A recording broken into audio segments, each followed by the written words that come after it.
Hola chicos, vamos a comenzar con el tema número 2 relacionado con lo que es el genoma bacteriano. Los primeros estudios genéticos se realizaron en bacterias. Una de las mayores ventajas que poseen las bacterias es que son organismos haploides. Esto significa que tienen una sola copia o alelo de cada gen. O sea, una sola copia o versión de cada gen. A diferencia de los organismos superiores, por ejemplo los eucariotas, las células eucariotas tienen genes diploides. Cada cromosoma en sus brazos tiene dos copias diferentes del mismo gen. Vamos a decir una heredada del padre y una heredada de la madre. Entonces, una de las ventajas de las bacterias es que sus genes son haploides. O sea, tengo una sola copia, un solo alelo de ese gen. Las bacterias además tienen un tiempo de generación muy corto, lo que favorece estudios genéticos, ya que ustedes saben que cuando se induce o se va a expresar una mutación, el cambio se expresa después de sucesivas generaciones. Por lo tanto, las cepas de Escherichia coli, por ejemplo, en condiciones ideales, pueden multiplicarse a sí mismas en 20 minutos. O sea, si yo tengo un cultivo, una Escherichia coli, cada 20 minutos se está duplicando y genera 2 microorganismos nuevos. Entonces, una gran ventaja sobre los seres superiores, por ejemplo, el hombre, donde, vamos a decir, el tiempo de vida es de 80 a 90 años y poder ver cambios fenotípicos o genotípicos 2 o 3 generaciones después, estamos hablando de un periodo de 400 a 500 años. Mientras que en las bacterias yo lo puedo ver de un día para el otro. Otra ventaja es la multiplicación, de que el sistema de multiplicación que utilizan las bacterias se reproducen de manera asexual.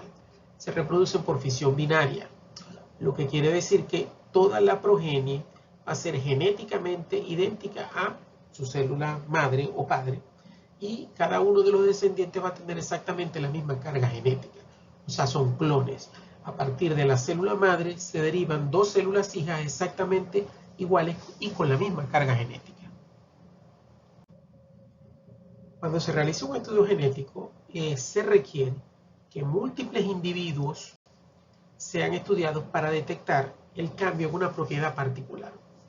En las bacterias tenemos la ventaja que miles, millones e incluso billones de individuos pueden ser estudiados en una sola placa de Petri conteniendo un medio de agar.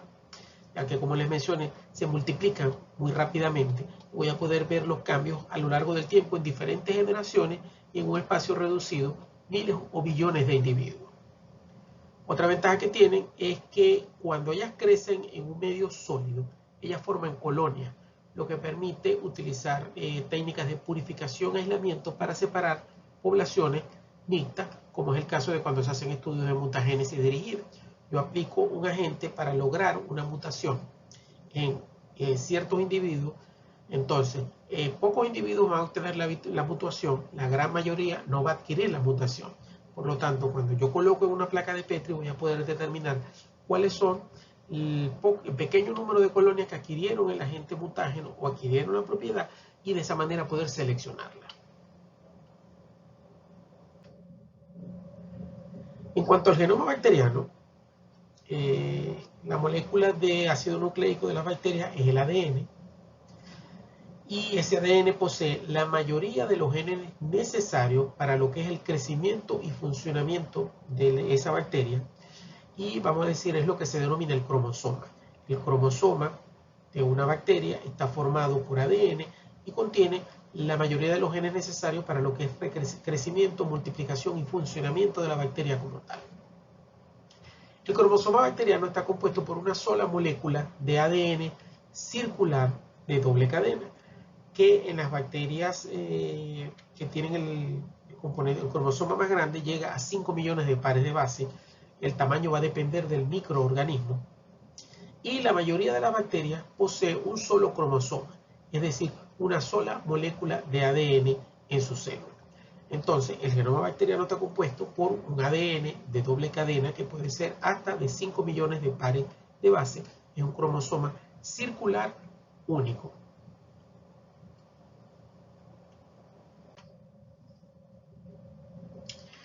Para la mayoría de las bacterias, su cromosoma es circular y la circunferencia, el diámetro aproximado es de 1 milímetro. Tenemos excepciones como Borrelia burgdorferi, Streptomyces lividans y Rhodococcus faciens, que poseen cromosomas lineales, pero generalmente el cromosoma de una bacteria es circular, a excepción de estos, por ejemplo, que tienen cromosomas lineales. En líneas generales, a diferencia del cromosoma eucariota, que tiene muchísimas proteínas asociadas a él, el cromosoma bacteriano tiene muy pocas proteínas asociadas a él.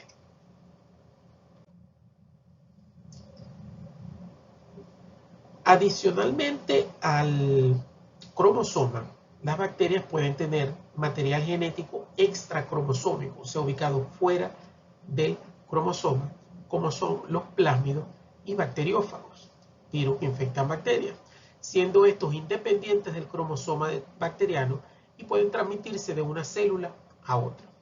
O sea que el genoma bacteriano, puede estar compuesto por el cromosoma y elementos genéticos, accesorios como plásmidos, bacteriófagos, tramposones, etc. Los genes esenciales para el crecimiento de la bacteria, del microorganismo, se encuentran ubicados únicamente en el cromosoma. Mientras que algunos genes accesorios que le dan una ventaja competitiva los vamos a encontrar ubicados en tramposones, plásmidos, bacteriófagos, etc. O sea que el cromosoma es indispensable para la vida de una célula bacteriana, mientras que los materiales extracromosómicos como plásmidos, etc., no son indispensables para la vida. Vamos a decir, le proporcionan condiciones que le permiten sobrevivir en ambientes especiales o ciertas ventajas selectivas, pero no son esenciales para su vida. El 90% del genoma bacteriano codifica para proteínas. O sea que, a diferencia del genoma eucariota, donde hay una gran cantidad de secuencias que no se sabe para qué funcionan y que no codifican proteínas, en las bacterias el 90% del material genético codifica alguna proteína. Solamente hay un 10% que codifica otra cosa, como son los RNA mensajeros y de transcripción. Aproximadamente puede haber en una bacteria 4.288 genes, 40% de los cuales todavía no se sabe bien qué codifican. Se han secuenciado genes de algunas bacterias. Eso está creciendo actualmente la base de datos con el proyecto Microbiogenoma Humano. Y actualmente hay bacterias como por ejemplo Escherichia coli que tienen el genoma totalmente secuenciado y se sabe cuál es la función de cada uno de los genes. Otra característica del genoma bacteriano o del genoma procariota, a diferencia del genoma eucariota, es que no posee casi secuencias de ADN repetidas.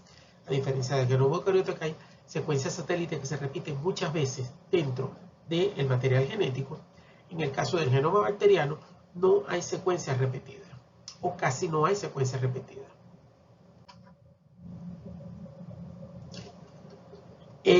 A diferencia de las células eucariotas también, los procariotas no tienen una membrana nuclear.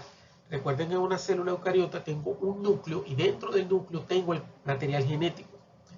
Resulta que en las bacterias no hay una membrana nuclear, sino que el cromosoma, vamos a decir, de la bacteria, está nadando dentro del citoplasma con los otros elementos del citoplasma.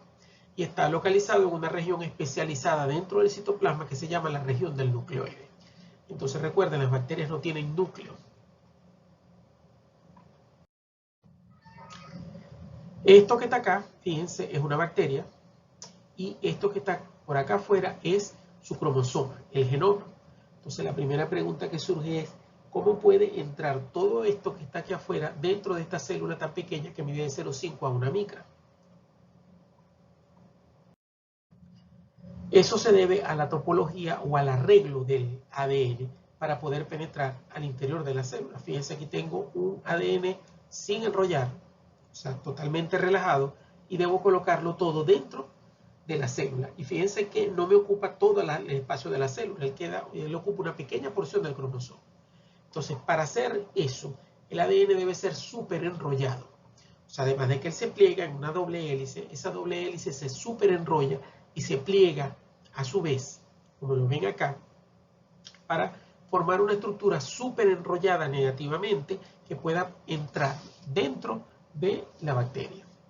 la enzima o las enzimas que se encargan de enrollar y desenrollar ese ADN, porque así como lo necesito enrollar para que esté dentro de la célula, en algún momento necesito desenrollarlo dentro de la célula para leer y producir alguna proteína. Entonces, esas enzimas se denominan las girasas o topoisomerasas, que son las enzimas que se encargan de enrollar y desenrollar el ADN dependiendo de la necesidad de la célula en ese momento. Recuerden que una de las características que les mencioné en el tema anterior de los postulados de la biología molecular era la propiedad de autorreplicación del ADN. Entonces, el ADN tiene esa capacidad, esa propiedad de copiarse a sí mismo. En el caso de las bacterias hay dos tipos de ADN, dos tipos de material genético. El material genético que es replicón y el material genético no replicón. El material genético replicón es un fragmento de ADN que se puede replicar de manera autónoma porque tiene un origen de replicación. El cromosoma, por ejemplo, de las bacterias es un replicón. Algunos plásmidos que tienen origen de replicación son replicones y algunos bacteriófagos que también tienen origen de replicación también son replicones. Entonces, replicón es un fragmento de ADN que tiene origen de replicación.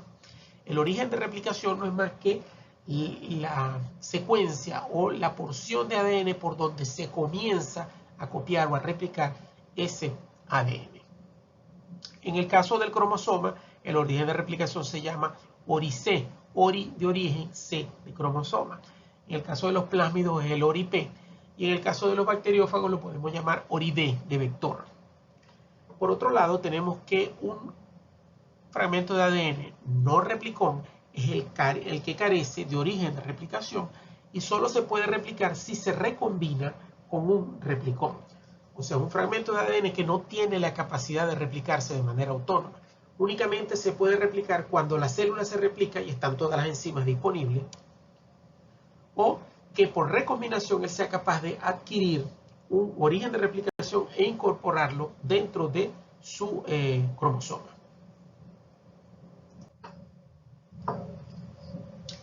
Se sabe que la replicación de la molécula de ADN es semiconservativa.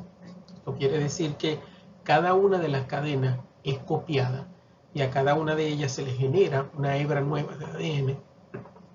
Por lo tanto, vamos a obtener un híbrido durante el proceso de replicación donde una molécula de ADN está conformada por una cadena madre y una cadena copia, mientras que la otra también está conformada por una cadena madre y una cadena copia. Esto se conoce gracias a los experimentos de Mendelssohn y Stahl del año 1958, donde ellos demostraron esta replicación semiconservativa. Fue un experimento bastante sencillo, donde colocaron una cepa de E. coli a crecer en un medio con isótopos radioactivos de nitrógeno 15, que es un marcador de alta densidad. De esa manera, la célula se dividió y se multiplicó y todos sus nitrógenos, las bases nitrogenadas de su ADN, se marcaron con nitrógeno 15 pesado. Posteriormente, esa cepa se cultivó, esa misma cepa que ya había pasado por nitrógeno 15, se cultivó en nitrógeno 14, que es un marcador de mucho más baja densidad que el 15. Después del segundo cruce, la progenie resultante tenía una densidad híbrida, por lo que presumía que ese híbrido estaba formado por una cadena pesada y una cadena liviana, o sea, una cadena con nitrógeno 15 y una con nitrógeno 14. Después del segundo cruce, en un medio de baja densidad, se observó que la doble hélice se presentaba como un híbrido y como una cadena de baja densidad. Acá lo tenemos, fíjense, las células originales se pusieron a crecer en un elemento pesado como el nitrógeno 15. Por lo tanto, cuando se hace sedimentación utilizando un gradiente de cloruro de cesio, pueden ver acá que el producto de la centrifugación eran cadenas pesadas, porque todo el ADN estaba marcado con nitrógeno 15. Posteriormente se pasa a nitrógeno 14 y esa primera generación poseía o contenía un híbrido, una cadena marcada con nitrógeno 15, y una cadena marcada con nitrógeno 14. Fíjense, tenemos dos híbridos. Cuando hacen la centrifugación, ellos observan que el marcaje tenía menos densidad o menos peso que el original con nitrógeno 15. Y después de una segunda generación, ellos obtuvieron, por supuesto, las originales marcadas con 15 y un híbrido de 14 y nuevas moléculas marcadas solo con nitrógeno 14, por lo tanto tuvieron una densidad intermedia y una densidad ligera. Acá lo podemos ver nuevamente. Acá tenemos la replicación de la molécula original en negro marcada con nitrógeno 15. Después del primer pase, ellos observaron que tenemos una cadena celeste marcada con nitrógeno 14 y la negra marcada con nitrógeno 15, tuvieron un híbrido de densidad intermedia. Mientras que al principio solamente era densidad pesada. Mientras que ya después de un segundo pase, por supuesto, el nitrógeno 15 original es leído y se le forma una cadena nueva con nitrógeno 14. Esta de nitrógeno 14 se forma una nueva con nitrógeno 14, dos veces para cada uno. Igual acá, la negra forma una celeste y la celeste se une con otra celeste y les dio como resultado un híbrido, nitrógeno 15 y 14, que serían estas que están acá, estas dos, y un híbrido ligero de nitrógeno 14 con 14, que serían estas dos que están acá. Entonces, esos experimentos permitieron demostrar que la replicación del ADN se realizaba de manera semiconservativa. El experimento de Michelson y Stahl proporciona pruebas de la replicación semiconservadora de la molécula de ADN en que las dos cadenas parentales sirven de plantilla para la síntesis de nuevas cadenas. En este experimento, las células bacterianas se cultivaron durante varias generaciones en un medio que contenía un isótopo pesado de nitrógeno, 15N. El ADN de estas células contenía consecuentemente nitrógeno pesado, 15N. Las células se transfirieron luego a un nuevo medio que contenía el isótopo normal más ligero, 14N. Posteriormente a la transferencia y en diversas ocasiones se extrajeron muestras de las bacterias. Luego se extrajo el ADN y se disolvió en una solución de cloruro de cesio. A continuación, se centrifugaron rápidamente las muestras en una centrifugadora. Cuando el cloruro de cesio se centrifuga a una gran velocidad, se establece un gradiente de densidad en el tubo. Las moléculas de ADN se desplazan por el gradiente hasta que llegan a un punto en que su densidad equivale a la del cesio. El ADN que contenía el 14N se trasladó a una posición en el gradiente determinada por su densidad. El ADN que contiene el 15N es más denso que el que contiene el 14N, de modo que se hundió a una posición inferior en el gradiente de cesio. Tras una generación en el medio 14N, las bacterias produjeron una sola banda de ADN con una densidad intermedia entre la del ADN 14N y ADN 15N, lo cual indicó que solo una cadena de cada dúplex contenía 15N. Tras dos generaciones en el medio 14N, se obtuvieron dos bandas, una de densidad intermedia, en la que una de las cadenas contenía 15N, y una de baja densidad, en que ninguna cadena contenía 15N. Michelson y Stahl concluyeron que la replicación del dúplex de ADN comporta la creación de nuevas moléculas, separando las cadenas parentales para luego agregar nuevos nucleótidos para formar la cadena complementaria en cada una de estas plantillas. En cuanto a la replicación del ADN, vamos a comenzar a observar, a detallar el modelo de replicación del ADN.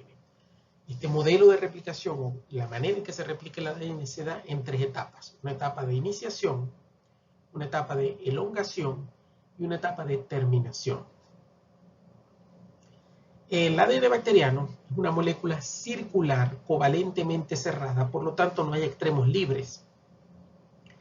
Durante la replicación se forma en la molécula de ADN dos horquillas de replicación que se mueven a través de las cadenas molde en direcciones opuestas.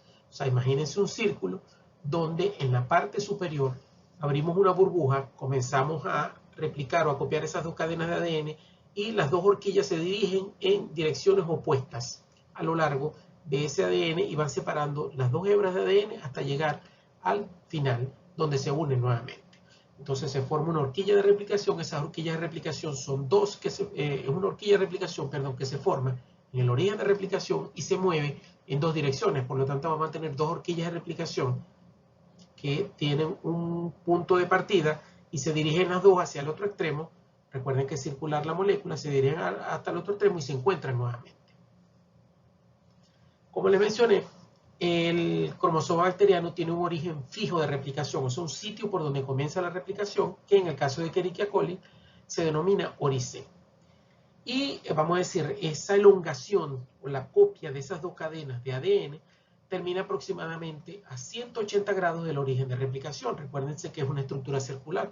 Supongamos que comenzamos en la parte de arriba en el centro. Cuando empiezan las dos horquillas a moverse independientemente, una hacia la izquierda y otra hacia la derecha, las dos se van a encontrar en la parte inferior del círculo, o sea, 180 grados después. Y la replicación termina en la región donde se encuentran las dos horquillas, que son los denominados sitios TER o sitios de terminación o región TER. Aquí tenemos, fíjense, el origen de replicación, el cromosoma circular. Entonces piensen que aquí se forma un primosoma, una horquilla de replicación, y comienzan a caminar una horquilla en esta dirección hacia acá y otra en esta dirección hacia acá. O sea que las dos se van a mover de manera simultánea, una a la derecha, una a la izquierda, hasta llegar acá, que es lo que se denomina la región TER. Aquí lo pueden ver en vivo, en esta fotografía. Aquí tenemos un cromosoma que está abierto y aquí se está sintetizando una nueva cadena de ADN. Fíjense acá, supongamos que tenemos el ADN de doble cadena, este es el origen de replicación. Acá podemos ver que se forma en la replicación una hacia la izquierda, otra hacia la derecha, y las dos horquillas se desplazan en dirección opuesta hasta que le dan la vuelta a todo el círculo a la región de abajo, trayendo como consecuencia la formación de dos nuevas cadenas de ADN. Aquí tenemos en más detalle, fíjense, una cadena de ADN, donde la topoisomerasa hace el desenrollamiento y la helicasa, vamos a decir, separa las dos hebras, y aquí comienza todo el proceso de replicación que vamos a ver más adelante. Esto que está acá es lo que se conoce como una horquilla de replicación. Y como les mencioné, se forman dos, una horquilla hacia la izquierda, otra hacia la derecha, que posteriormente se encuentran en la región de terminación.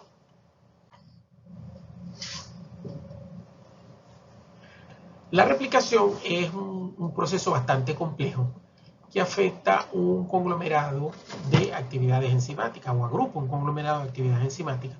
Como vamos a ver, hay una gran cantidad de enzimas que intervienen en ese proceso de replicación para que este se pueda llevar a cabo de manera fidedigna y segura, porque al haber un error durante la replicación estamos agregando una mutación a ese material genético. Vamos a comenzar con el proceso de iniciación. El proceso de iniciación comprende el reconocimiento de un origen de replicación por un grupo de proteínas, un complejo de proteínas. Antes de que comience la síntesis del ADN, las cadenas parentales o las cadenas molde se deben separar y estabilizarse en estado de cadena única. Como les he mencionado anteriormente, el ácido nucleico de cadena única es muy susceptible a la degradación por enzimas proteolíticas, que son el mecanismo de defensa de la célula para evitar que haya alteraciones en su material genético. Les mencioné también que el ARN, a pesar de ser una molécula de cadena simple, él se pliega a sí mismo para protegerse y formar una estructura de doble cadena. Lo mismo sucede con el ADN, él es de doble cadena, pero cuando yo lo separo durante la replicación, tengo que estabilizarlo y protegerlo para que no haya degradación o destrucción por parte de las enzimas que atacan ADN, ácidos nucleicos y cadenas sencillas. Entonces, una vez que yo estabilizo ese ADN, se inicia la síntesis de las cadenas hijas en la horquilla de replicación. Por eso se denomina el proceso de iniciación. El acto de iniciar la síntesis de una cadena de ADN lo consigue un grupo de proteínas que en el caso de Escherichia coli se denomina primosoma. Entonces, ese grupo de proteínas es lo que forman el primosoma que les mencioné para el inicio de la replicación. En la fase de elongación es cuando lo lleva a cabo otro complejo de proteínas y entonces se forma el replisoma. Recuerden que el primosoma es el de iniciación, mientras que el replisoma es el que se forma durante la elongación o replicación. Existe solamente como un complejo proteico asociado con la estructura particular que adopta el ADN en ese momento en la horquilla de replicación, que se transforma en ADN de cadena simple. Por lo tanto, el replisoma no existe como una unidad independiente, sino que es un complejo de enzimas que se asocia a ese ADN de cadena simple y forman una estructura solamente para la replicación. Y el replisoma se mueve a lo largo del ADN y las cadenas parentales, para que él se desplace, se van desenrollando para sintetizar cadenas hijas. Mientras que la terminación es el proceso cuando se completa la replicación del ADN y se separan los dos cromosomas formados a partir de la lectura de una sola cadena de ADN. Estas son las proteínas asociadas al proceso de replicación del ADN. Aquí tenemos, por ejemplo, DNA A, B y C. DNA A es una proteína iniciadora que forma parte de la formación del primosoma. DNA B es la helicasa, que se encarga de separar las dos cadenas de ADN. DNA C es una proteína que lo que se encarga es de colocar dos moléculas de DNA en el complejo de replicación. Tenemos las proteínas SSB, son proteínas de unión al ADN de cadena simple. Una vez que yo separo el ADN por acción de la helicasa en dos cadenas sencillas, estas proteínas SSB lo que hacen es estabilizar ese ADN de cadena sencilla. SSB viene del nombre en inglés Single Strand Binding, o sea, proteínas de unión a cadena sencilla. Tenemos la DNAG, que es la primasa, que es la que se encarga de sintetizar los primers de ARN durante la replicación. Tenemos la DNA ligasa, que se encarga de sellar ciertas brechas que nos quedan durante el proceso de replicación. Tenemos la DNA girasa, que se encarga de desenrollar el ADN para el proceso de replicación. Y tenemos, la girasa tiene varias subunidades. Su unidad A y su unidad B. Una se encarga de cerrar brechas y otra tiene actividad ATPasa, o sea, degrada ATP. Y con la liberación de los pirofosfatos permite la obtención de energía para que se dé el proceso. Aquí hay otras enzimas. Tenemos la ADN polimerasa 1 o POL-A, que lo que hace es, durante el proceso, remover los primers de ARN, sustituirlos por ADN y sellar las brechas. Y tenemos la ADN polimerasa holoenzima 3. La ADN polimerasa holoenzima 3 es la enzima que tiene múltiples subunidades y es la que se encarga de hacer todo el proceso de lectura y copiado y formación de la nueva cadena de ADN. Tiene todas estas subunidades que están acá y cada una tiene una función específica.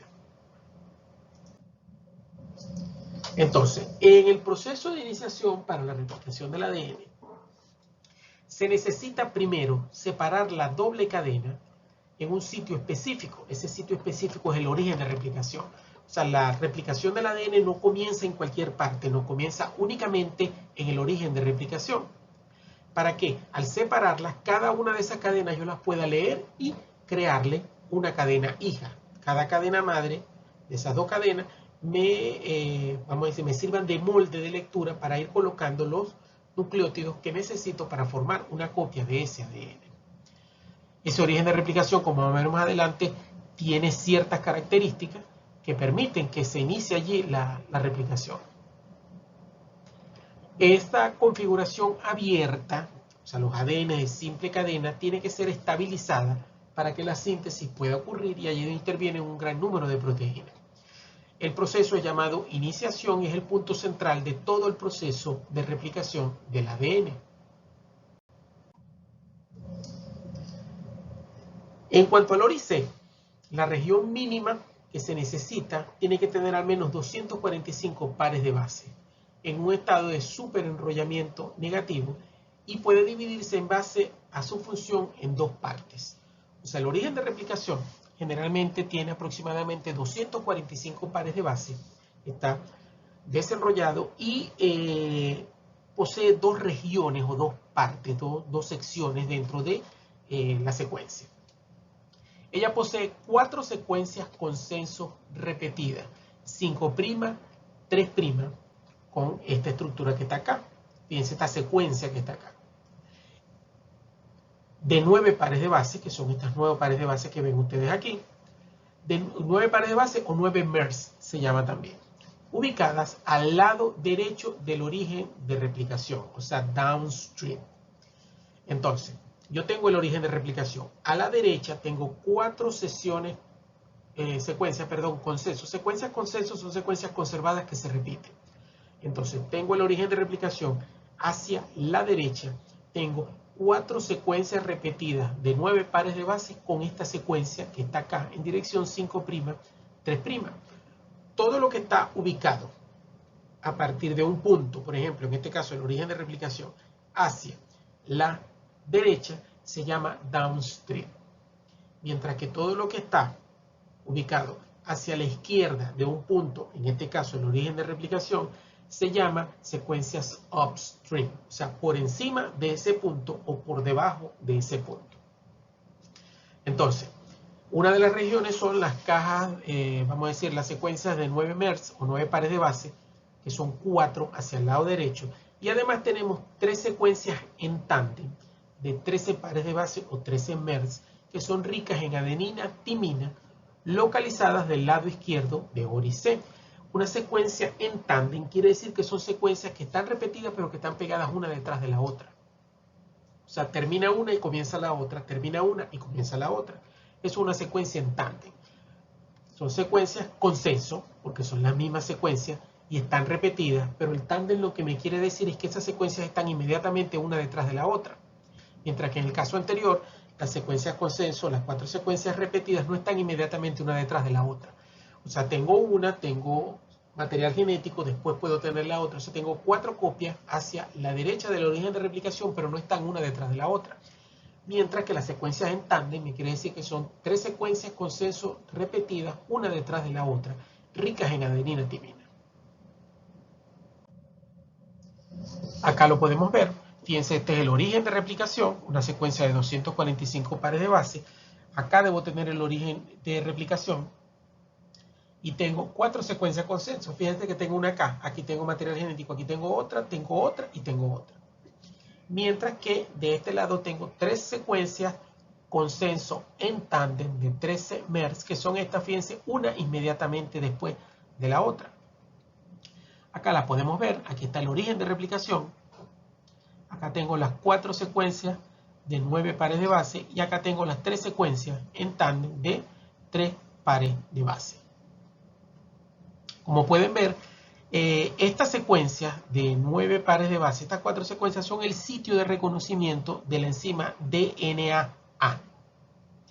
Mientras que estas 3 secuencias de 13 MERS son ricas en adenina timina. Esto es importante porque si ustedes recuerdan en la clase anterior, guanina y citosina, cuando se unen para darle estabilidad al ADN, forman 3 puentes de hidrógeno, mientras que adenina y timina forman únicamente 2 puentes de hidrógeno. Lo que quiere decir que es más fácil romper un enlace entre adenina y timina que romper un enlace entre guanina y citosina. O sea, la cantidad de energía y de fuerza que debo aplicar es menor para romper enlaces adenina-timina que para romper enlaces guanina-citosina. Entonces, ¿por qué les digo que es importante? Porque quiere decir que por esta región, donde tengo 3 secuencias repetidas en tándem de adenina-timina que tienen enlaces débiles, es por donde prácticamente se abre el ADN para comenzar el proceso de replicación. Acá vemos entonces, este es el origen de replicación. Aquí tenemos las secuencias de 9 MERS, de 9 pares de base. Acá tenemos las 3 secuencias de 13 pares de base, ricas en adenina timina. Lo que ocurre es que entonces que la proteína DNA reconoce el origen de replicación. Ella está buscando en el ADN esta secuencia. Cuando encuentra esta secuencia, las secuencias de 9 pares de bases en el ADN, se une y un gran conglomerado, aproximadamente 20 a 40 proteínas DNA, se unen allí a las 2 regiones y, vamos a decir, doblan o tuercen el ADN. Al ejercer esa presión física sobre el ADN, al doblarlo, hacen que las 3 regiones de 13 MERS que estaban en tándem, que son ricas en adenina timina, se rompan los enlaces, los 2 puentes de hidrógeno entre adenina y timina, y se abra, vamos a decir, la molécula de ADN. Fíjense que se crean 3 huecos, 3 brechas acá, donde se separan las 2 cadenas. Allí entran entonces dos moléculas más que son DNA-B y DNA-C, se unen a este complejo, a este ADN de cadena simple y forman lo que se denomina la horquilla de replicación. Acá tenemos otro ejemplo. Fíjense, yo tengo mi ADN molde súper enrollado. Las topoisomerasas desenrollan el fragmento donde está el origen de replicación, el ORIC, para que sea reconocido entonces por las diferentes enzimas. DNA-A con consumo de ATP para energía, como fuente de energía para poder llevar a cabo el proceso, se une a las regiones de 9 MERS y varios monómeros, recuerden que eran 20, 30, 40 monómeros, se unen a esas regiones y vamos a decir, hacen que el ADN se doble, se pliegue. Y al doblarlo, plegarlo, ejercen acción o fuerza sobre las regiones de 13 MER ricas en adenina timina, que solo tienen 2 puentes de hidrógeno, y vamos a decir, la fuerza es tan grande que rompe los puentes de hidrógeno y se separa, en esa parte se separan las 2 cadenas de ADN. Entonces allí es cuando con consumo de ATP entran estas proteínas que son las SSB, son proteínas estabilizadoras del ADN de cadena simple. Se unen entonces allí para estabilizar esas 2 cadenas de ADN que están, vamos a decir, desprotegidas allí. Y posteriormente, con consumo de ATP también entran estas 2 enzimas, DNA-B y DNA-C. DNA-B llega, se une y DNA-C también se une y forman el complejo de preprimado. Y aquí tengo, fíjense, la horquilla de replicación, la burbuja de replicación con 2 complejos. Uno que va a venir hacia la izquierda y otro que va a replicar hacia la derecha. Entonces, después de que se abren esas regiones ricas en adenina timina por el complejo formado entre el DNA-A y el ADN o el ADN molde, en el origen de replicación se forma una burbuja de 45 pares de base. Las cadenas de ADN separadas, como les mencioné, son estabilizadas por las proteínas SSB para evitar la degradación. La proteína DNA-A dirige al complejo de proteínas DNA-B y C a la región abierta de ORIC para extender la apertura del dúplex y generar el complejo de preprimado por interacción con DNA-B. DNA-B tiene 2 funciones, esa proteína. Primero, actúa como helicasa. Una vez que se abre el ADN y ella se instala allí, ella puede en adelante seguir ella sola, con consumo de ATP únicamente, desplazarse y ir separando las 2 cadenas de ADN para formar la horquilla de replicación.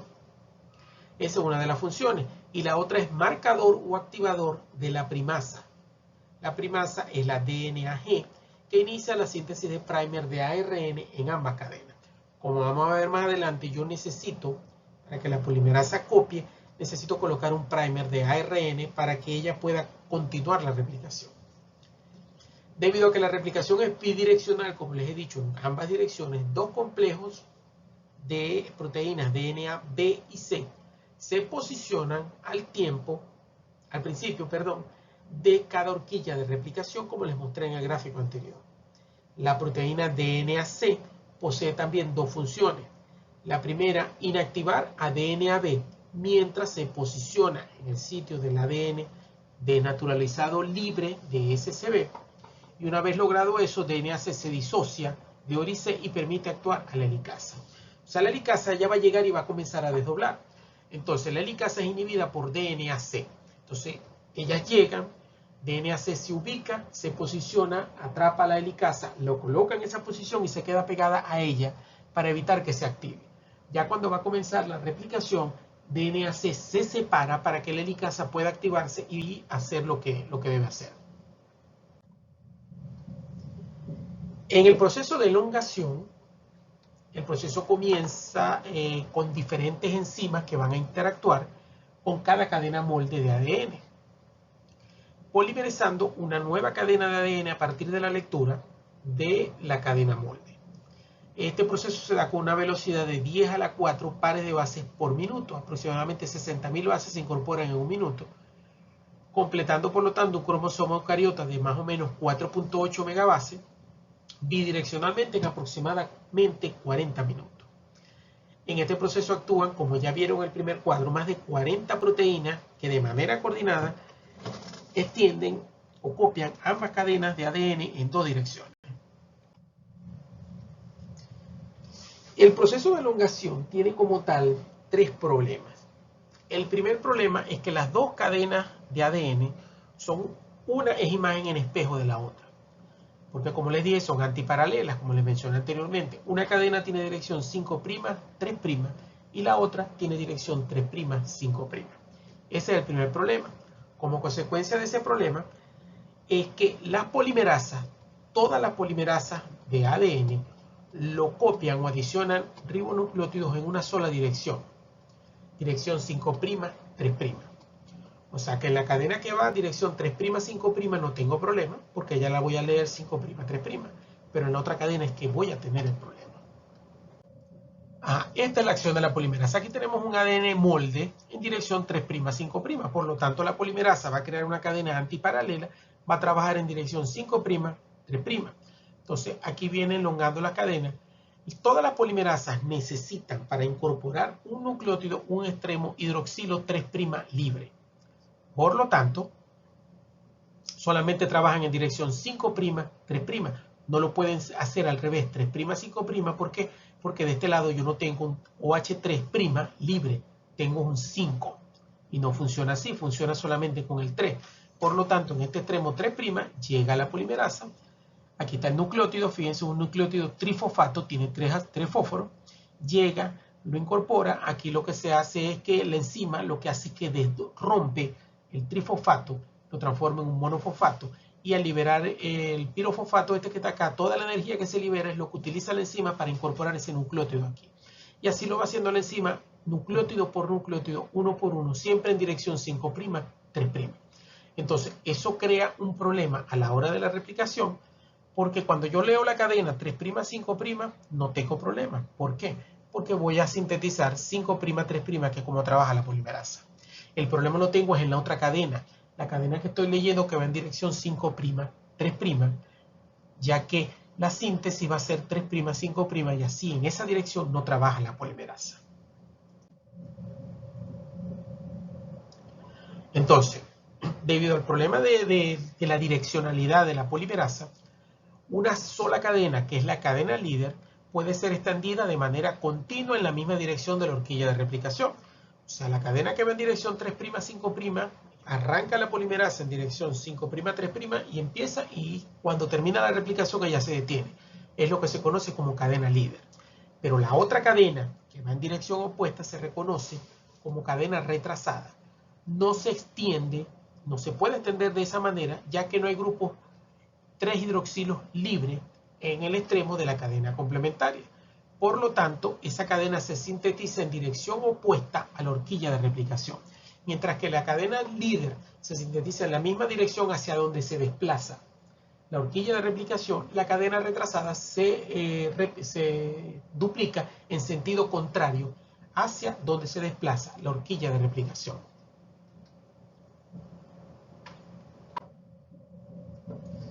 Acá tenemos, por ejemplo, tenemos la cadena 3', 5', que es el molde. ¿Qué sucede? La polimerasa arranca aquí y va en dirección 5', 3', y desde que empieza hasta que termina el proceso, ella hace una sola cadena. El problema lo tengo acá. ¿Por qué? Porque la polimerasa sintetiza, fíjense, la cadena líder va en la dirección de la horquilla de replicación. Hacia donde va la horquilla de replicación, va la cadena líder. El problema lo tengo con la cadena retrasada. ¿Por qué? Porque a ella yo la tengo que sintetizar en dirección al revés. Pues si ustedes miran, esta cadena es 5', 3', la molde. Por lo tanto, la polimerasa me va a trabajar en dirección 5', 3', hacia atrás, en lugar de hacia adelante, hacia donde se dirige la horquilla. Entonces, fíjense que lo que hace la polimerasa es que comienza a incorporar el primer en esta dirección, pero aquí no, porque ya va al revés. Entonces, posteriormente, ya lo que hace es que suelta aquí, se pega aquí nuevamente y sintetiza otro pedazo al revés. Entonces, por eso que se llama la cadena discontinua. ¿Por qué? Porque se va haciendo por pedazos, a diferencia de la otra que se hace de manera continua. Acá lo podemos ver, fíjense. Aquí tengo la cadena continua, la de arriba. Fíjense cómo es una sola cadena que de principio a fin se sintetiza, mientras que esta es la cadena retrasada. Aquí hago un fragmento, que fíjense que lo tengo acá, y aquí suelto y arranco a producir otro fragmento aquí. y aquí suelto otra vez otro fragmento, y después todo, vamos a decir, esa cadena discontinua tiene un proceso de reparación de varias cosas que ocurren allí para poder dejarla validera.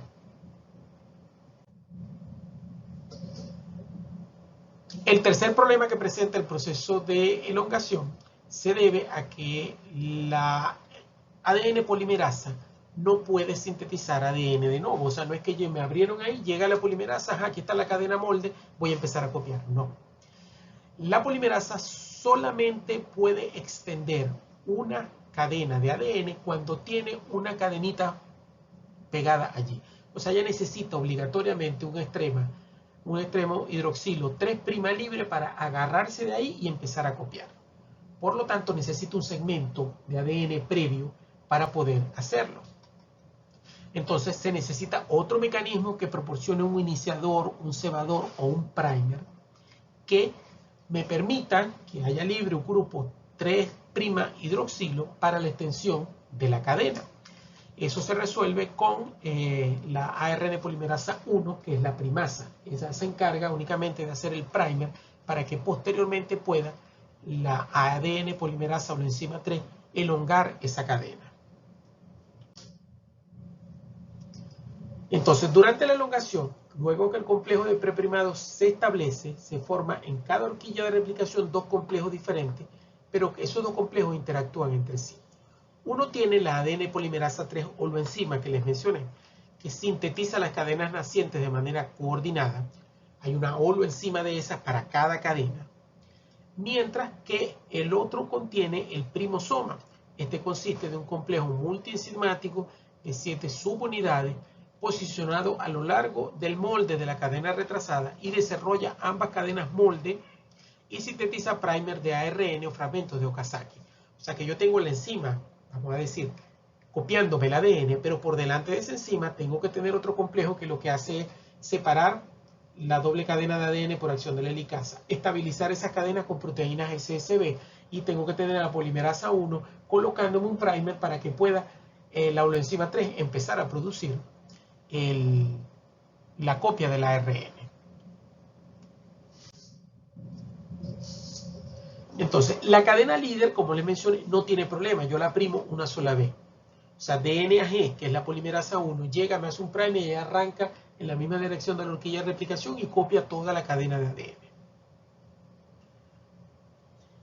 A medida que se da el desenrollamiento de DNAB, o sea, la helicasa, se intensifica el enrollamiento negativo por delante de la horquilla de replicación, es decir, la doble hélice se enrolla más fuertemente. Supónganse que ustedes tienen una liga, una banda elástica, la enrollan. Y una vez que la tienen enrollada, se le dan vueltas y que se les enrolle toda. Sin soltar los extremos, traten de separarla en el centro.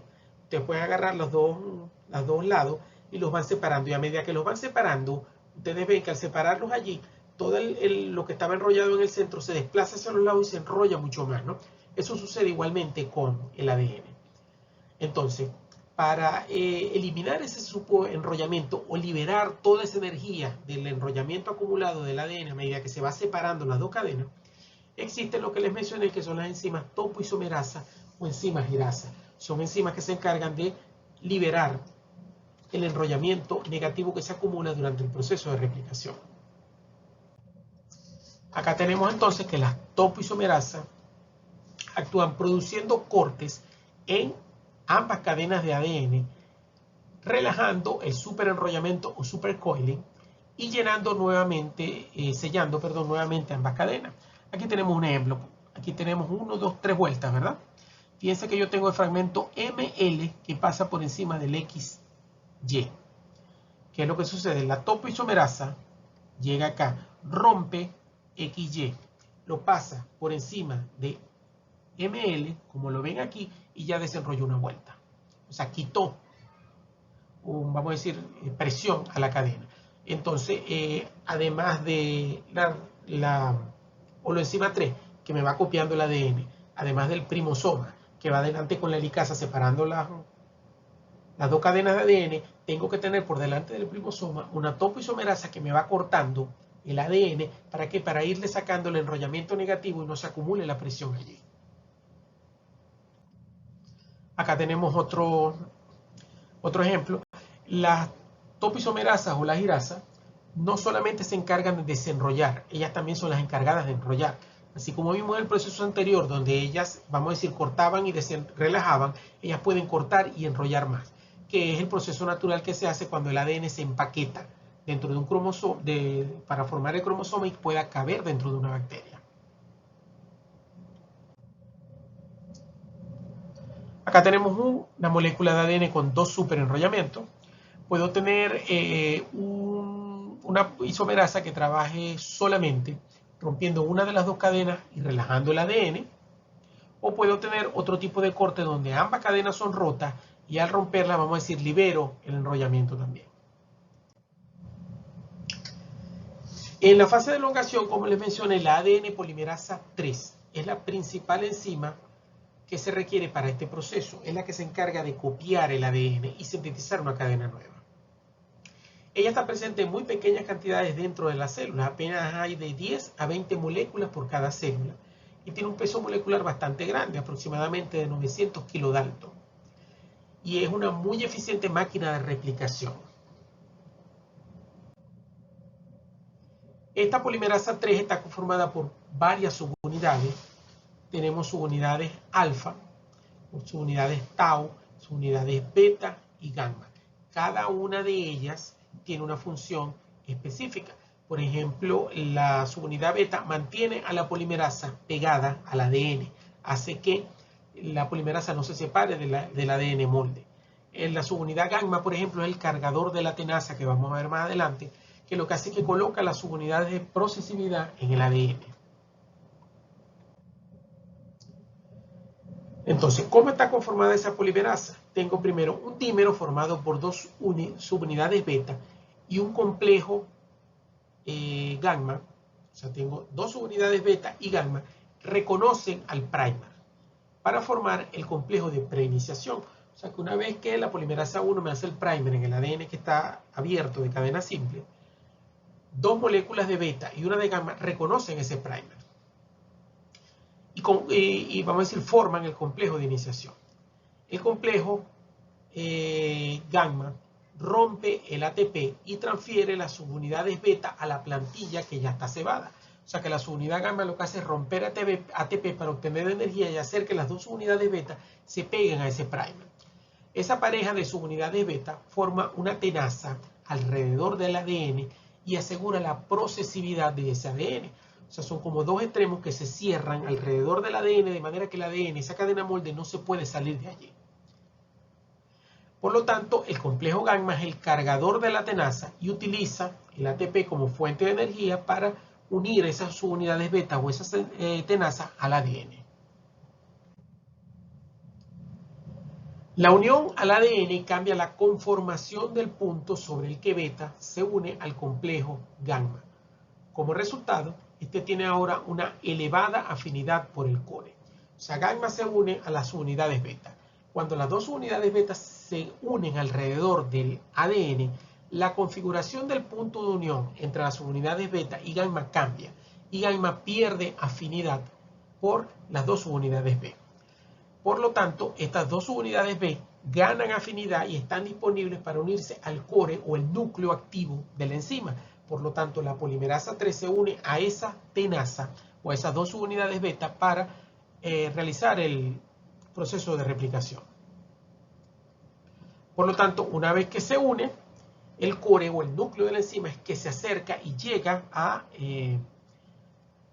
al ADN. El núcleo enzimático de la enzima o el core posee varias subunidades. Tenemos subunidades alfa, epsilon y beta. Ya vamos a ver más o menos cuál es la función de cada una. Acá tenemos, por ejemplo, el cargador de la tenaza, el complejo gamma. Se llama complejo porque son varias proteínas todas juntas. Y esta es la tenaza, fíjense, dos subunidades beta. Entonces, gamma y beta reconocen a la cadena molde de ADN y el complejo gamma, por hidrólisis del ATP, utiliza esa energía para hacer que estas dos unidades beta se coloquen y envuelvan al ADN. Posteriormente, entonces, se une gamma con la tenaza al core, que es este complejo, la enzima central, y de esa manera se forma la ARN polimerasa holoenzima con todas las subunidades, como son el core, el complejo gamma y la tenaza. Recuerden que como tengo dos cadenas de ADN que voy a copiar al mismo tiempo, yo tengo dos complejos de holoenzima trabajando al mismo tiempo. Ustedes pueden ver acá que yo tengo el complejo gamma con dos tenazas y dos cores y dos unidades tau que se encargan de, vamos a decir, unir esos dos complejos.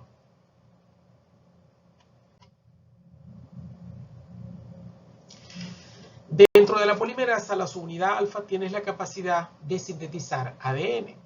La subunidad epsilon tiene actividad exonucleasa correctora 3,5, correctora en dirección 3', 5'. O sea, esta subunidad epsilon lo que hace es que corrige los errores que se puedan cometer durante la replicación. La subunidad teta puede ser necesaria para el ensamblaje. El dímero tau se une al núcleo de la polimerasa y proporciona una función de dimerización, que fue lo que les dije, une las dos holoenzimas alrededor del ADN. Si recuerdan, la ADN polimerasa holoenzima es asimétrica, porque si recuerdan había dos cores con dos complejos beta, que son las dos tenazas, tenía dos complejos tau para unirlas, pero tengo un solo complejo gamma en la parte superior, por lo tanto no es simétrica. Y cada uno de los complejos nucleares de la holoenzima se encarga de sintetizar una nueva cadena de ADN, por eso que son dos, porque cada una va por una de las cadenas. Acá tenemos, fíjense, esta es la tenaza, aquí tengo una subunidad B de este lado, aquí tengo otra, y esto que está acá es la molécula de ADN. Entonces, fíjense cómo se forma la tenaza. La tenaza tiene la función, como les mencioné, de atrapar el ADN y permitir que todo el proceso, sin que se le escape la cadena de ADN, se realice para la replicación. Acá tenemos otro ejemplo. Fíjense, aquí tengo la primasa, que es la DNAB, la helicasa. Esto que está acá es la primasa que me forma el primer para poder sintetizar el ADN. Estas son proteínas estabilizadoras del ADN de cadena simple. Y esto que está acá es el complejo de la polimerasa. Fíjense las dos subunidades. Una para la cadena líder y otra para la cadena retrasada. Acá lo podemos ver también. Aquí tenemos DNAB, que es la helicasa.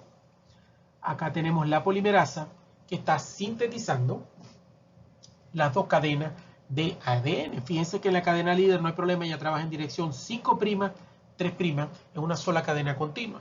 El problema está acá en la cadena discontinua, porque es la que se sintetiza por fragmentos o por porciones. Acá tenemos, fíjense, aquí está la DNA polimerasa con la primasa.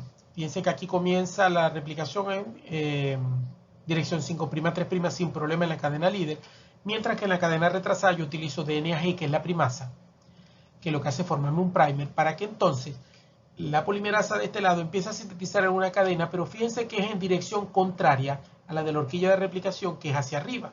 Ella sintetiza hacia abajo. ¿Qué sucede después? La tenaza libera el ADN, tiene que volver a tomar otro fragmento de ADN más adelante y vamos a decir formar un segundo ADN en dirección contraria, y por eso es que ustedes, vamos a decir, la cadena discontinua se produce o se copia por fragmento porque va en dirección contraria a la de la horquilla de replicación. Fíjense este esquema. Aquí tengo la cadena líder o continua, no tengo problema, 5', 3'. Aquí tengo las proteínas de estabilización del ADN de cadena simple, SCB. Aquí tengo la helicasa separando las dos ADN y aquí tengo la girasa desenrollándome el desastre que tengo allá adelante producto de la separación de las dos cadenas. Esto es en el caso de la cadena líder. En el caso de la cadena discontinua yo tengo aquí el primosoma, que es DNAB y DNAC, que los tengo constantemente trabajando para formar la tenaza alrededor de la cadena de ADN. Tengo una primasa, DNAG, que me forma el primer para que la polimerasa 3 pueda a partir de aquí sintetizar de aquí hasta acá, en dirección contraria a la de la horquilla de replicación que va hacia arriba. Entonces sintetiza esta, suelta, arranca otra vez, sintetiza otro pedazo hacia atrás, suelta, arranca otra vez otro pedazo hacia atrás. Por eso que ustedes ven que hay un fragmento aquí, un fragmento aquí otro aquí, otro más allá. La replicación comienza con la apertura de las dobles hélices de ADN por una enzima denominada helicasa usando ATP. Esto es necesario para que ambas cadenas sean utilizadas como molde de la síntesis. Las SSBP, proteínas de unión de la cadena simple de ADN, evitan que las mismas se vuelvan a enrollar. En la cadena molde de dirección 3'-5', la ADN polimerasa puede agregar nucleótidos en dirección 5'-3' sin inconvenientes. Sin embargo, la hebra molde de dirección 5'-3' no puede replicarse en forma continua. Por eso se la llama retardada. Esto es porque la polimerasa sintetiza en sentido contrario 5'-3'. Es necesario que se abra la horquilla para comenzar a replicarse a partir de los primers que sintetiza una primasa. A partir de ellos, la ADN polimerasa 3 sintetiza fragmentos de ADN denominados de Okazaki, hasta encontrarse con el primer de ARN siguiente. Luego, la ADN polimerasa 1 remueve el primer de ARN y agrega ADN en su reemplazo. El eje de azúcar fosfato es luego sellado por la ligasa. Para concluir, se muestra toda la horquilla de replicación a modo de síntesis.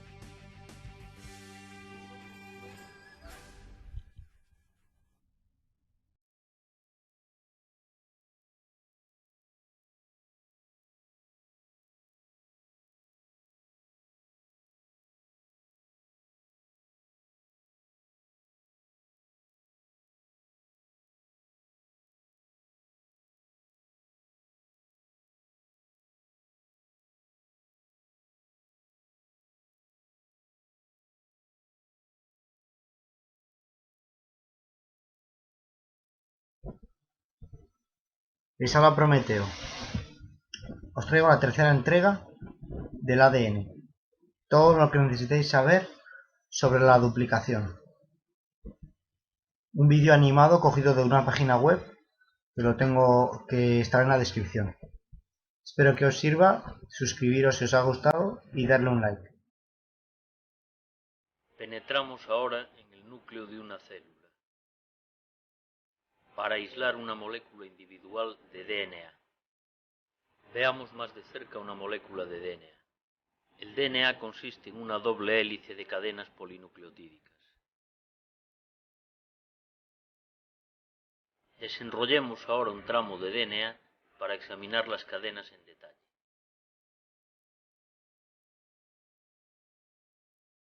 La subunidad nucleotídica es el elemento básico de construcción del DNA. Cada subunidad nucleotídica se compone de un azúcar desoxirribosa, un grupo fosfato y una base nitrogenada, que puede ser una purina, como adenina o guanina,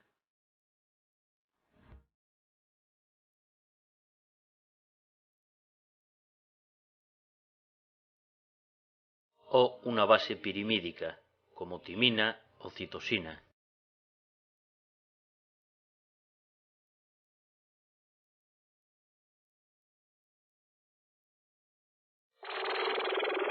Los enlaces fosfodiéster unen los nucleótidos dentro de una misma cadena, creando el esqueleto azúcar-fosfato. Estos son los enlaces intracatenarios.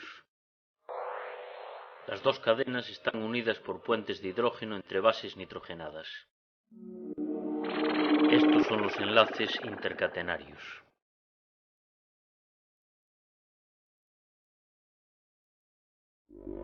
La adenina solo se une a la timina.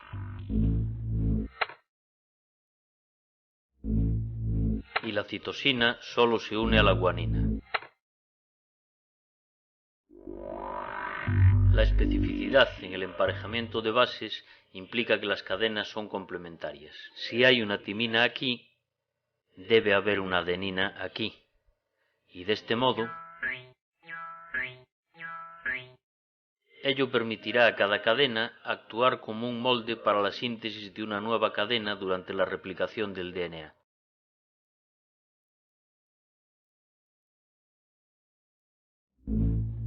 Los carbonos en la molécula de azúcar se enumeran en sentido horario. 1, 2, 3, 4, 5. Llamamos a este el extremo 5' y a este el extremo 3'. Así, llamamos a este el extremo 5' de la cadena. Y llamamos a este el extremo 3'. Las dos cadenas corren en direcciones opuestas.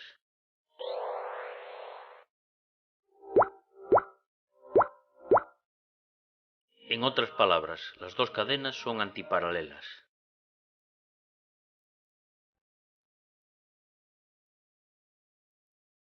El conjunto de la molécula se pliega formando una doble hélice.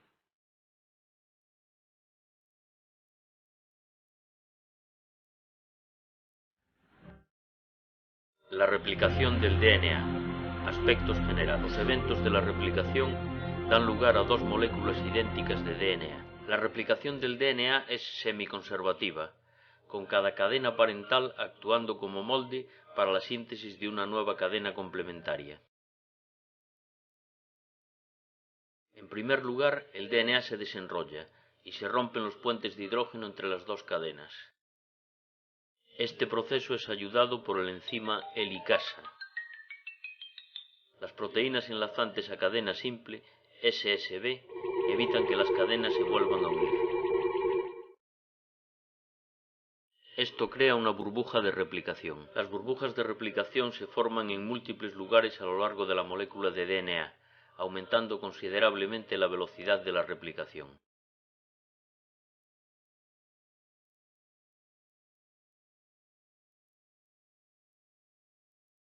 Echemos un vistazo más de cerca a un extremo de la burbuja de replicación. Esto es una horquilla de replicación. Una vez que las cadenas han sido desenrolladas y separadas, la DNA polimerasa puede comenzar a construir una nueva cadena.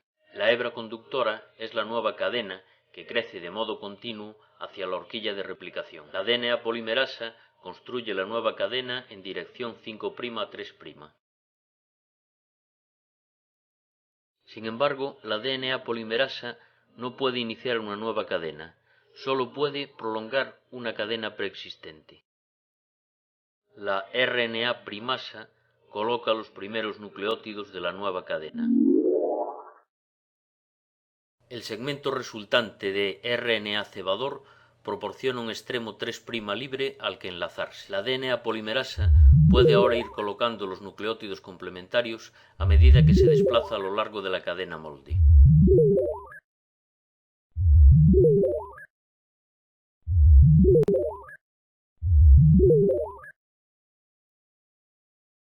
Obsérvese que la DNA polimerasa lee la cadena molde en dirección 3' 5', mientras que construye la nueva cadena en la dirección opuesta, 5' a 3'.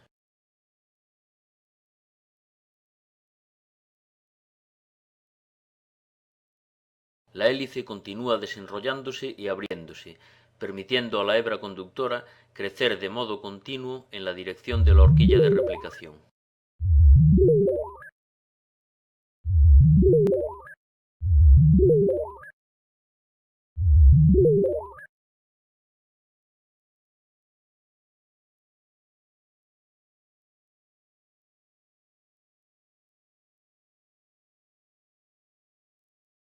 Más tarde, un tipo diferente de DNA polimerasa reemplaza el cebador de RNA por DNA.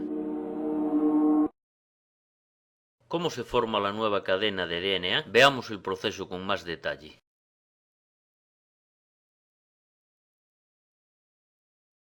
Echemos un vistazo más de cerca a la construcción de la nueva cadena de DNA.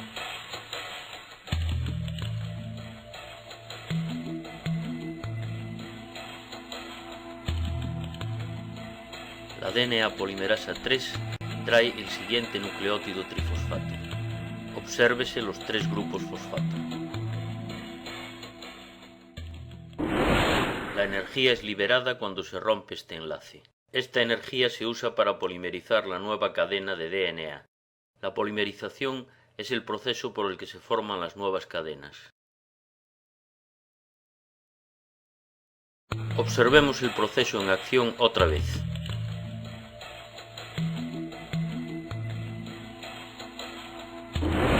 La energía se libera. El fosfato se une al grupo OH libre. Los puentes de hidrógeno se forman entre los nucleótidos. Así es como se polimerizan las nuevas cadenas de DNA. Ahora echemos un vistazo a la hebra rezagada. La hebra rezagada se sintetiza en dirección opuesta a la del avance de la horquilla de replicación. La hebra rezagada es la nueva cadena que crece de modo discontinuo alejándose de la horquilla de replicación. En primer lugar, la RNA primasa añade un fragmento de RNA cebador. Entonces, la DNA polimerasa comienza a sintetizar la nueva cadena de DNA.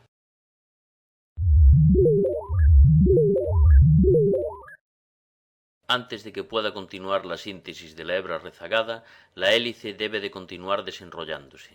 Así, la hebra rezagada se sintetiza de manera discontinua. Una vez más, la RNA primasa comienza la nueva cadena.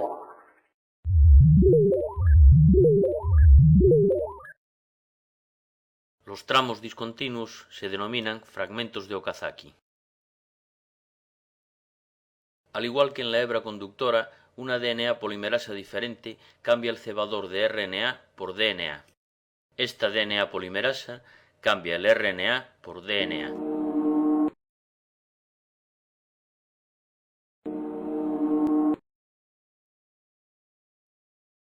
Entonces, una ligasa sella la unión de los fragmentos de DNA.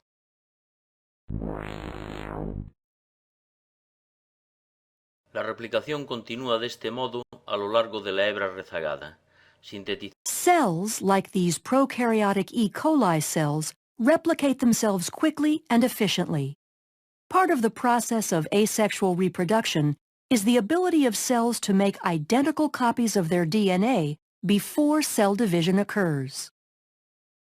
Prokaryotic cells that reproduce by binary fission rely on the fast, accurate process of DNA replication to ensure future generations of cells will have the same genetic instructions as the parent cell. The structure of DNA aids in the speed and accuracy of replication. Double-stranded DNA is a polymer of 2 strands of nucleotides which are hydrogen bonded to each other to form a double helix. Nucleotides are molecules that consist of a deoxyribose sugar, a phosphate, and one of 4 nitrogenous bases. The phosphodiester backbones consist of alternating sugar and phosphate groups. The nitrogenous bases include cytosine, thymine, adenine, and guanine. Cytosine forms 3 hydrogen bonds with guanine, and thymine forms 2 hydrogen bonds with adenine. This is referred to as complementary base pairing. The double helix will have one strand oriented in a 5' to 3' direction relative to the hydroxyl group of the deoxyribose sugar, and the other strand oriented in a 3' to 5' direction. This shows the anti-parallel nature of the DNA strands. The complementary base pairing in the structure of DNA allows replication to be executed in a semi-conservative manner.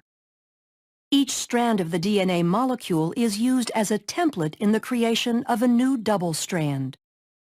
Replication begins with double-stranded DNA being separated, and each original strand, called a parent strand, is used as a template for the complementary base pairing of nucleotides to make 2 new molecules.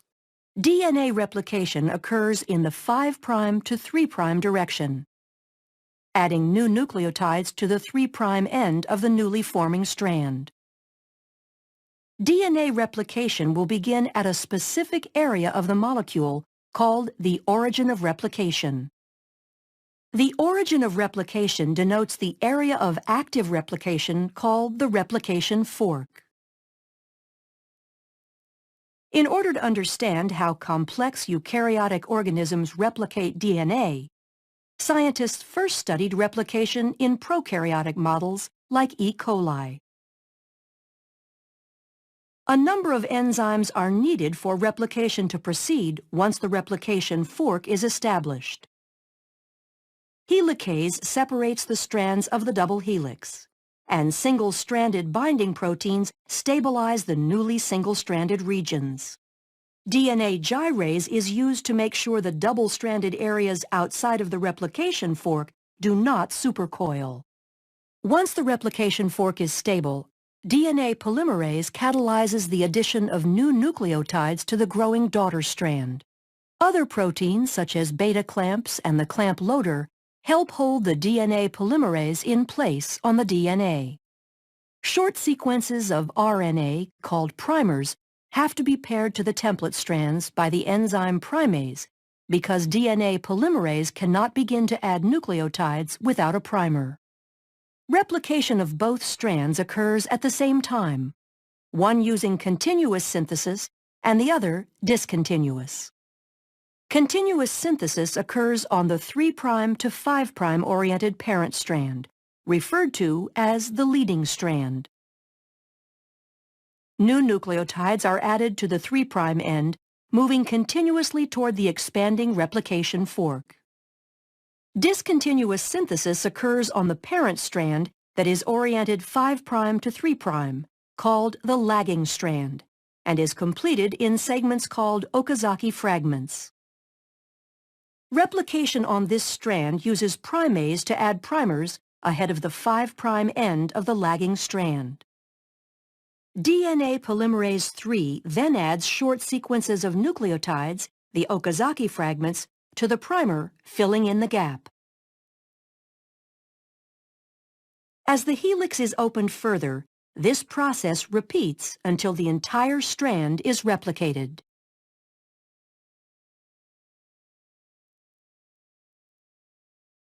DNA polymerase I replaces the RNA primers with DNA nucleotides, and DNA ligase is used to ensure bonding between the fragments and the replaced nucleotides.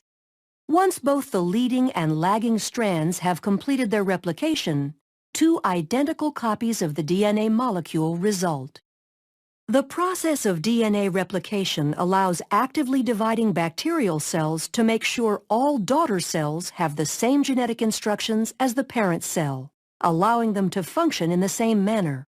Thus, bacterial populations can grow, increasing the number of individuals in a colony.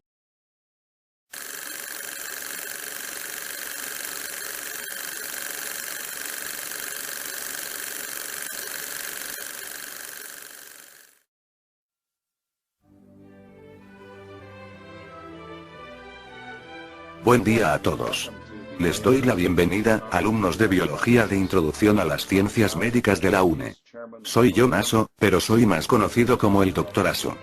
En la clase de hoy, haremos un repaso de los hechos históricos que nos permitieron conocer, más detalladamente, el ADN, y lo más importante.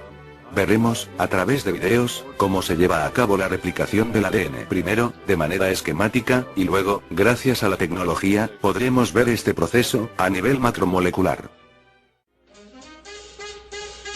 En febrero de 1953, Rosalind Franklin logró fotografiar la molécula del ADN y descubrir la estructura de nuestra composición genética. Pero otros dos químicos, James Watson y Francis Crick, estaban a punto de descubrir lo que Franklin no solo sabía, sino que también había observado. Franklin murió en 1957, a causa de un cáncer de ovario, probablemente por su trabajo con rayos X. Y sin ser reconocida por sus logros. En 1962, 4 años después de su muerte, y durante la entrega de los premios Nobel a la medicina, el nombre de Franklin brilló por su ausencia. Curiosamente, su trabajo fue decisivo en el descubrimiento del ADN.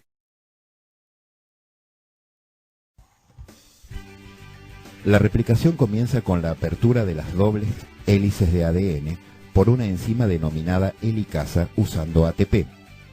Esto es necesario para que ambas cadenas sean utilizadas como molde de la síntesis. Las SSBP, proteínas de unión de la cadena simple de ADN, evitan que las mismas se vuelvan a enrollar. En la cadena molde de dirección 3'-5', la ADN polimerasa puede agregar nucleótidos en dirección 5'-3' sin inconvenientes. Sin embargo, la hebra molde de dirección 5'-3' no puede replicarse en forma continua. Por eso se la llama retardada. Esto es porque la polimerasa sintetiza en sentido contrario 5'-3'. Es necesario que se abra la horquilla para comenzar a replicarse a partir de los primers que sintetiza una primasa. A partir de ellos, la ADN polimerasa 3 sintetiza fragmentos de ADN denominados de Okazaki, hasta encontrarse con el primer de ARN siguiente.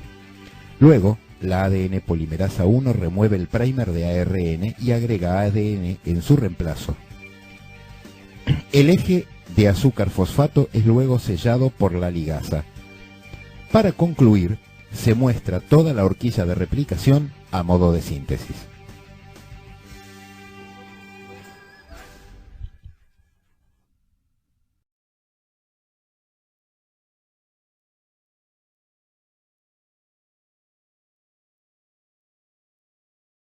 Durante la replicación del ADN, ambas hebras de la doble hélice sirven de molde para la formación de nuevas moléculas de ADN. Las cadenas se copian por segmentos, que se denominan horquilla de replicación. Esta es una estructura en forma de I, con la cual un complejo multienzimático sintetiza las nuevas cadenas de ADN. Aquí, el ADN que va a ser replicado ingresa por la izquierda. Una hebra hija está emergiendo hacia arriba de la imagen. Y la otra, hacia abajo. El primer paso de la replicación es la separación de las dos hebras por una enzima, llamada helicasa. Esta desenrolla el ADN a una velocidad aproximada de 10.000 veces por minuto, en el caso de las bacterias. Las cadenas simples se llaman 3' y 5', según la dirección en la cual se unen los nucleótidos. La cadena 3' se denomina cadena líder.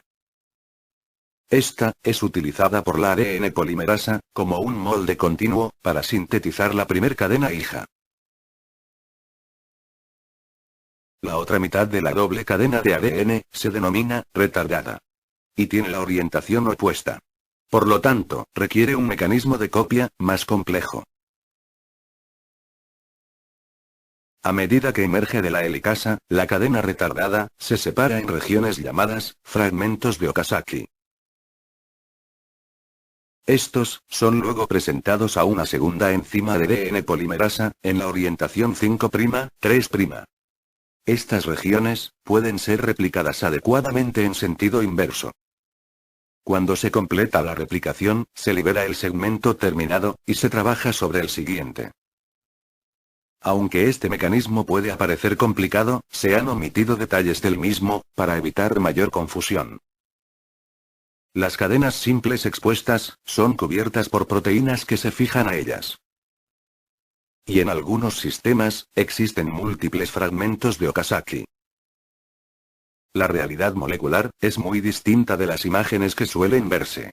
De una doble hélice que se separa, fácilmente, en dos copias de ADN. Bien.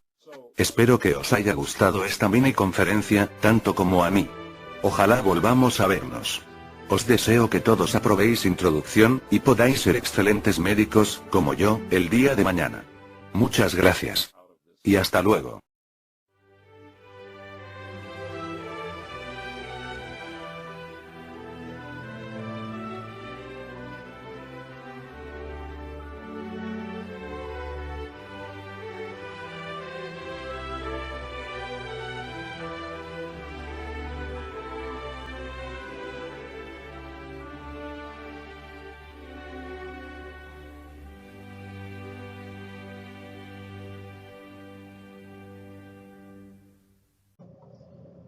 Bueno, espero que con los videos y las explicaciones hayan podido entender el proceso de replicación, lo que es la elongación. Interviene mucha proteína y la característica principal es que la cadena discontinua, si ustedes observan los diferentes videos, los diferentes modelos, la molécula lo que hace es invertirla, o sea, darle una vuelta para que quede al revés y poder sintetizar en dirección 5', 3' esos fragmentos discontinuos. Cualquier duda la podemos aclarar posteriormente. Vamos ahora con la fase o etapa de terminación. La terminación de la replicación, como les mencioné anteriormente, generalmente ocurre 180 grados después del origen de replicación, o sea, en el otro extremo del círculo.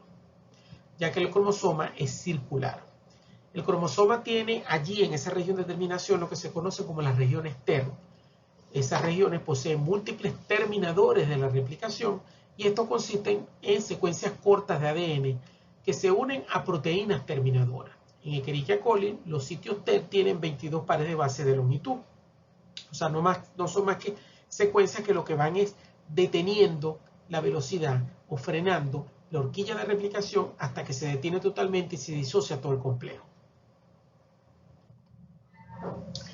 Fíjense que aquí tenemos el origen de replicación y tenemos las dos horquillas que avanzaron ya bastante hacia la región TER. Y aquí tenemos, por ejemplo, una región TER y aquí tenemos otra. Fíjense que cuando allí llegan las horquillas de replicación, van disminuyendo la velocidad hasta que se detienen completamente y se disocia todo lo que es el complejo de replicación.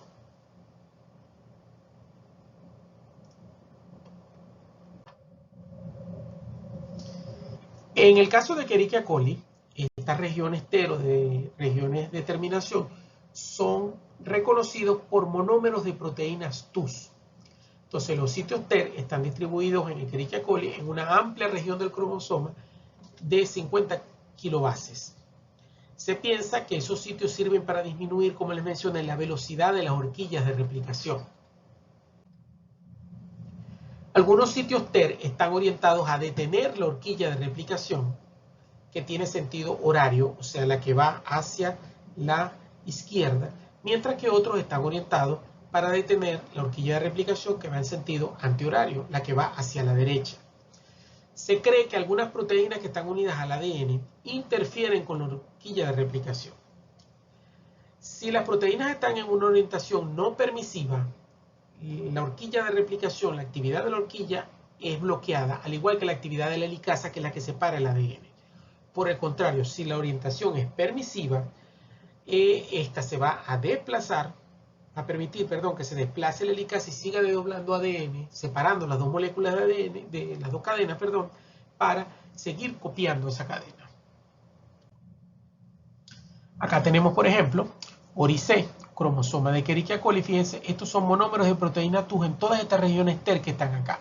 Entonces, cada una de ellas, cuando comienzan a llegar acá, vamos a decir, disminuyen la velocidad hasta que estén esas regiones no permitan el paso de las horquillas de replicación y allí se detiene el proceso de replicación.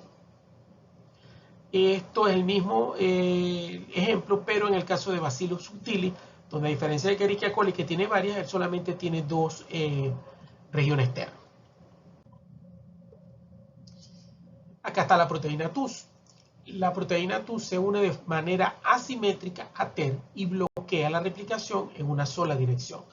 O sea, la proteína TUS se une a las regiones TER y cuando la helicasa DNAB llega allí y está ocupada por la proteína, no puede separar el ADN. Se detiene la horquilla de replicación, se disocia el complejo y termina la copia del ADN o la replicación del ADN.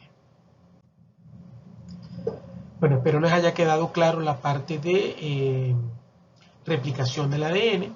Cualquier duda que tengan la podemos aclarar por cualquiera de las vías. Gracias.